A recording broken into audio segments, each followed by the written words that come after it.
అందరికీ నమస్కారం. ఈ రోజు మన గౌరవ అతిథులు ముఖ్యమంత్రి వర్యులు నారా చంద్రబాబు నాయుడు గారు వచ్చారు. నారా చంద్రబాబు నాయుడు గారి కంటే ఈ దేశంలో ఎవరు కూడా సీనియర్ రాజకీయవేత్తలు లేరట. చెప్పండి, మీరు సీనియరా కాదా తెలుసుకోవాలని ఉంది. నాకంటే రాజకీయాల్లో ఎవరు సీనియర్ లేరు దేశంలో కూడా. ఇండియాలో మన డబ్బా ఎవడు కొట్ట బావా, మన డబ్బా మనమే కొట్టుకో. అన్ని చేయాలనే ఆశ ఉంది. అప్పడం వడ ఆశ దోశ అప్పడం వడ, కానీ గల్లా పెట్టి చూస్తే ఖాళీ అయిపోయింది. మీరు కూడా ఒకసారి ఆలోచించండి. పరపతి ఉంటే డబ్బులు తిరిగి ఇస్తాడని నమ్మకం ఉంటే అప్పిస్తారు, లేకుంటే ఇస్తారమ్మా మీకు? ఆ పరిస్థితి కూడా అదే. బాబు గారు, మీరు ఉన్నది ఉన్నట్టు చెప్తారు బాబు గారు. అందుకే బాబు గారు మీరంటే నాకు ఎంతో ఇష్టము. నీ ముఖం చూసి ఎవరిస్తారు బాబు గారు? నీ ముఖం చూస్తే ఒక్క రూపాయి కూడా ఎవరైనా నువ్వు డబ్బులు ఇస్తే గనక ఎవరికి కూడా వెనక్కి ఇవ్వమని అందరికీ తెలుసు కదా బాబు గారు. అందుకే బాబు గారు మీ ముఖం చూసి ఎవడు కూడా బిచ్చము కూడా వేయడంటే బాబు గారు నాకు తెలుసు బాబు గారు మీ గురించి. ఒక మాటలో చెప్పాలంటే ముఖ్యమంత్రి పదవి నాకు కొత్త కాదు, 4వ ముఖ్యమంత్రి. నేను సూపర్ 6 చెప్పాను. నేను అడుగుతున్నా మిమ్మల్ని అందరినీ, బాబు గారు ఎంత నిస్సిగ్గుగా మాట్లాడుతున్నారు. అనవసరంగా ఎందుకు బాబు గారు సూపర్ 6 గురించి గెలుకుతారు?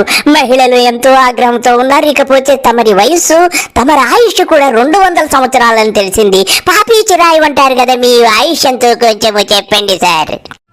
కానీ అన్న నీదే లేటు. భగవంతుడు మనకిచ్చిన వయస్సు 120 ఏళ్ళు మినిమం.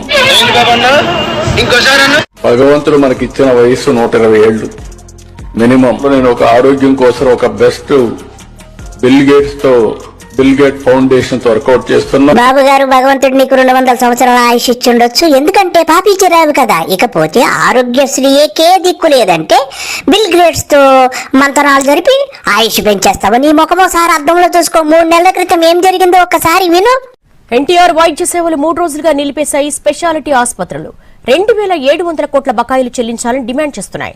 బిల్ గేట్స్ తో మళ్ళా మాట్లాడదు గానీ ఆరోగ్యశ్రీని సరిగ్గా అమలు పరిచేటట్టు చూడు. 2700 కోట్లలో బకాయిలుంటే సగం మొన్న పే చేసినట్టున్నావు. సిగ్గు లజ్జ ఉండాలి కదా ఈ మాటలు చెప్పుకోనాక. బాబు గారు ఏం మాట్లాడుతున్నారు, వింటున్నారు కదా అని చెప్పి చెవుల్లో పువ్వులు పెట్టేస్తే ఎలాగండి బాబు గారు? మీరు మీ ఆరోగ్యాన్ని కాపాడడానికి సంజీవని తీసుకొస్తున్నాం అని చెప్పి కూడా నేను మీకు తెలియజేస్తున్నా.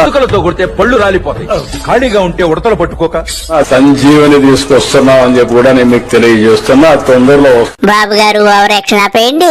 సంజీవిని వద్దు, నీ శార్థం వద్దు గాని ఆరోగ్యశ్రీని సక్రమముగా అమలు పరిచేదానికి వారికి బకాయిలు చెల్లిస్తే అదే 10,000. ఇకపోతే మా నారిగాడు వచ్చాడు, వాడు ఏదో చెబుతున్నాడు, అప్పులు పాలైపోయాడట. చెప్పురా నారిగా. డబ్బులు లేవు, ఖజానా ఖాళీ, 10 లక్షల కోట్లు అప్పు చేసి వెళ్ళిపోయింది ఆ ప్రభుత్వం. ఆ అప్పంతా ఎవరు తీస్తున్నారంటే మనం తీస్తున్నాం, మీరు కట్టే ట్యాక్సులతోనే తీరుస్తున్నాం. నారిగా ఏం మాట్లాడావు? గత ప్రభుత్వం చేసిన అప్పులన్నీ కూడా తీరుస్తున్నావా? ఎవడమ్మా మొగుడు సొమ్మురా? నీ కాలేజీ డబ్బులు తెచ్చి పెట్టి తీరుస్తున్నావా, లేకపోతే నీ అమ్మ మొగుడు సొమ్ము తెచ్చి తీరుస్తున్నావా? ప్రజల సొమ్మే కదరా. మరి నువ్వు నీ బాబు ఏం చేశారా? నీ ప్రభుత్వం చేసేది కూడా అదే కదా. ఇప్పుడు ఎన్నో లక్షల కోట్లు అంట కదరా. రోజు మంగళవారం అప్పే అంట కదరా. సిగ్గుండాలి చెప్పుకోనాకి. ఒరే నారిగా, డబ్బులు లేవంటున్నావు, మరి ఎన్టీఆర్ విగ్రహానికి 1750 కోట్లు ఎవడమ్మా మొగుడు సొమ్ము తెస్తున్నావు రా? అది చెప్పరా నువ్వు ముందు. 1750 వరకు అవుతుంది యాక్చువల్ గా. ఆ విగ్రహం యొక్క bronze skin, only bronze skin 3500 టన్నులు. అంటే టూరిజంకి వచ్చిన వాళ్ళు, ఈ యొక్క వచ్చిన వాళ్ళు లిఫ్ట్ లో పైకి పోవచ్చు విగ్రహం పైకి. ఒరే నారిగా, ఎవడమ్మా మొగుడు సొమ్మురా 1750 కోట్లు ఖర్చు పెట్టే నాకు విగ్రహానికి? విగ్రహంతో పాటు నువ్వు కూడా పైకి వెళ్ళిపోతావేమో రా, నాకు డౌటే. అందుకే కావచ్చు ఇలాంటి యొక్క దుశ్చర్యలకు పాల్పడుతున్నారు. ఇకపోతే బాబు గారు వస్తున్నారు. బాబు గారి గాలి మాటలు వినడానికి అందరూ సిద్ధంగా ఉండండి. ఆయన ఏదో గాలి గురించి చెబుతారట. చెప్పండి బాబు గారు మీ గాలి మాటలు. కానీ అన్న నీదే లేటు. ఇంకా కూడా ఆలోచిస్తున్నా. బాబు గారు ఏం ఆలోచిస్తున్నారు? గాలి మాటలు ఎలా చెప్పాలని ఆలోచిస్తున్నారు, అంతే కదా. రాష్ట్రంలో గాలి విండ్ ఏ డైరెక్షన్ లో పోతుంది? బాబు గారు, రాష్ట్రంలో గాలి ఎటు వీస్తుందో తెలియదు కానీ 2019లో మీ గాలి మాత్రము యూపీఏ వైపు వీచి దారుణముగా ఎలక్షన్స్ లో ఓడిపోయి మళ్ళా సుడిగాలిగా తిరిగి మళ్ళా గిరగిర అంటూ వెనక్కొచ్చేశారు కదా. అది నాకు బాగా గుర్తుంది. Very good meeting. పాపం రాహుల్ గాంధీ గారు 2019లో చిన్న పిల్లవాడి కాబట్టి అప్పుడు ఈ కుట్రలు బాబు గారి కుట్రలు తెలియక ఎంతో చక్కటి మీటింగ్ జరుపుకున్నాము. ఎంతో చక్కగా జరిగింది, మా గెలుపు ఖాయమని అప్పుడు జబ్బలు జరుచుకున్నారు. తర్వాత బాబు గారు తోక ముడిచి వెనక్కి వెళ్లిపోయాక వారికి విషయం అంతా అర్థమైంది, ఇతడు పరమ దుర్మార్గుడు అని. That's why we are joining together. Not only two parties, those who are all opposing BJP. బాబు గారు మీకు సిగ్గు లజ్జ లేదు కాబట్టి అప్పుడే రాహుల్ గాంధీతో విభేదించేసి వెనక్కి వచ్చేసి మళ్ళా బీజేపీ సంఖ్య నాకేసావంటే నీ బతుకెందుకు బాబు గారు? నీకు ఒక మంచి చెడ్డ ఏమన్నా ఉందా? ఇంత నీచమైనటువంటి రాజకీయవేత్త ఊసరవల్లి అనేటువంటి రాజకీయవేత్త ఈ ప్రపంచంలో ఎవడన్నా ఉన్నాడంటే నువ్వు ఒక్కడివే బాబు గారు. ఈ టైటిల్ మాత్రం రాజకీయ ఊసరవెల్లి అనే టైటిల్ నీకు తప్ప ఇంకెవరికీ సూటు కాదు.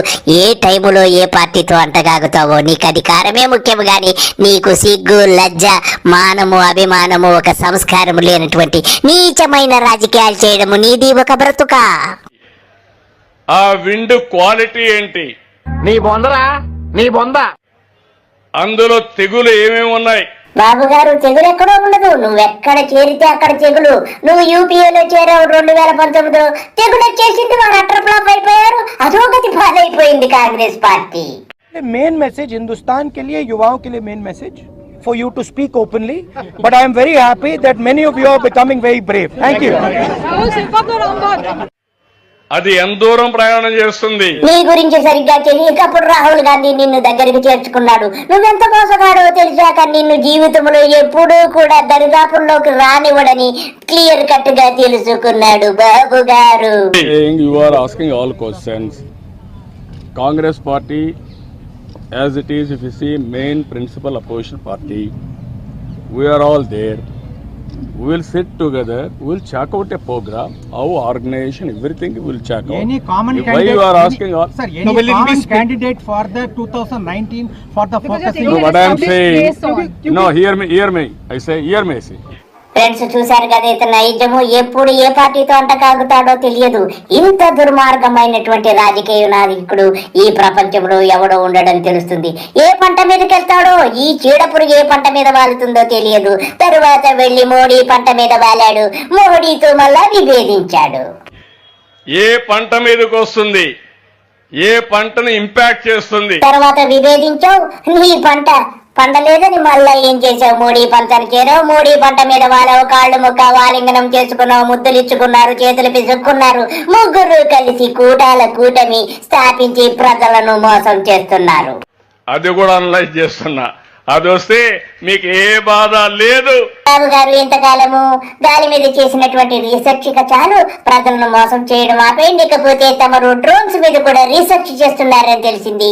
మాకు ఎప్పుడు ట్యాక్సీలు అందుబాటులోకి వస్తాయో డ్రోన్స్, అన్ని విషయాలు మాకు కొంచెము చెప్పండి బాబు గారు. కానీ అన్న నీదే లేటు. మొన్నే అనౌన్స్ చేశాను, 2 ఏళ్లలో డ్రోన్ ఎయిర్ ట్యాక్సీ వస్తుంది. నిన్నైతే మా సతీష్ రెడ్డి చెబుతున్నాడు 2 ఏళ్లు కూడా అవసరం లేదు సార్, 6 నెలల్లోనే ఇంట్రడ్యూస్ చేస్తామని నిన్నే చెప్పే పరిస్థితికి వచ్చారు. అంటే మీ మిద్ది పైన దిగొచ్చు. ఫ్రెండ్స్ విన్నారు కదా, బాబు గారు కనిపెట్టనటువంటిది, రీసెర్చ్ చేయనటువంటిది ఈ ప్రపంచంలో ఏదీ లేదు. ఆయన ఏదైనా రీసెర్చ్ చేసేస్తారు, మనకి ఏదైనా మనకి ఇచ్చేస్తారు, కానీ ఆయన బొల్లి మాత్రం తగ్గదు. ఇంతకంటే మనం ఏమి చెప్పగలం కానీ ఆయన బొల్లి గురించి కొంచెం రీసెర్చ్ చేసుకుంటే బాగుంటుంది. అందరికీ నమస్కారము, బాయ్.